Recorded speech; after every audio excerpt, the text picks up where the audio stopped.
what's up mga kabirit? Another day for another vlog na naman sa inyo. That's me, Moto Chard.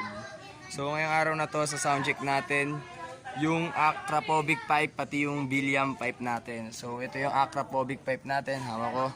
So nauna ko nang ikabit yung Villan. So siyempre unahin na nating soundcheck yung Villan kasi yan na yung nakakabit. Para di na tayo mag-backlash. Muna natin ito dito. Alright, ayan, buksan na natin para ma-soundcheck na natin.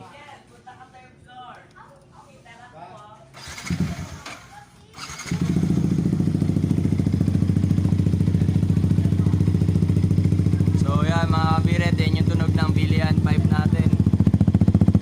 Ayan. So masyado siyang maingay, nakakaya sa kapitbahay.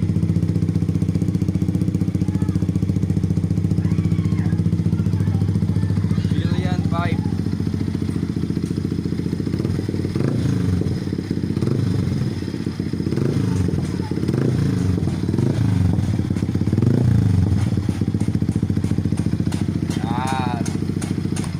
So patayin na natin kasi masyado maingay, mamaya natin susubukan ulit. So ayan, baklasin natin yung Villan para may kabit natin yung Akra.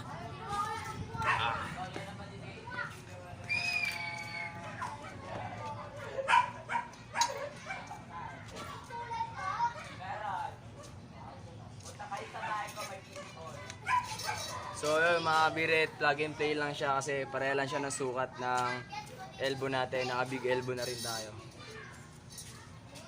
Kapitan natin. So di na natin muna ipipix kasi papakinggan lang naman natin yung tunog eh. So tara, isa na natin.